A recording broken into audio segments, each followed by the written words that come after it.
Traders that have been successful over the longer term realize that avoiding big losses is just as important or even more important than finding profitable trades.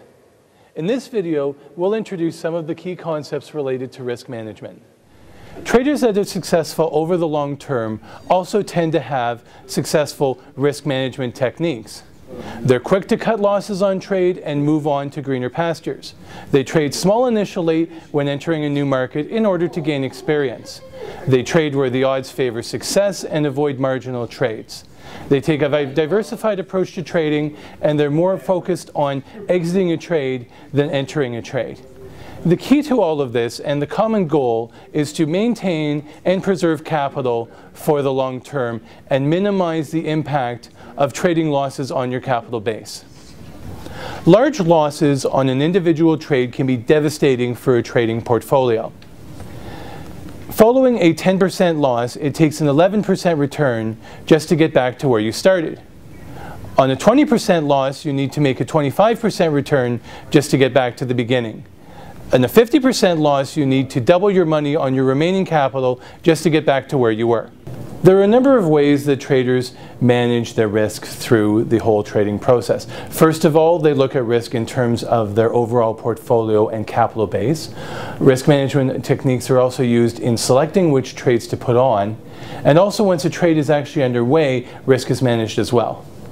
Starting at the portfolio level, one way that successful traders use to manage their risk is to limit the amount of capital that they put in any one trade. For example, perhaps 5% of their total capital. They also make sure that when having more than one trade active, that they're in different markets to help diversify. In addition, successful traders tend to trade on emerging trends rather than ones that have been in place for a long time and are subject to reversal. There are also a number of techniques to manage risk in trades once the trade is actually underway. First of all, a position can be divided into units, whereby some units are held for the longer term and some are used to try and capture shorter term movements. A position can also be divided into units where you start with a partial position and then add to the position if the trade starts to go your way. On the flip side, stop losses can also be used to help get out of a position should it go against you. As successful trades emerge, traders tend to move up their stops behind the market in order to help them capture profits as time goes on. This is known as implementing trailing stops. Trailing stops can come in two fashions. First is a fixed monetary amount behind the market, or a fixed percentage amount. Transaction-based stop losses are a new risk management tool that can help you to stop from losing more than your initial deposit. When you enter an order, the transaction-based stop loss system will recommend a stop loss that's equal to preserve your minimum margin requirement.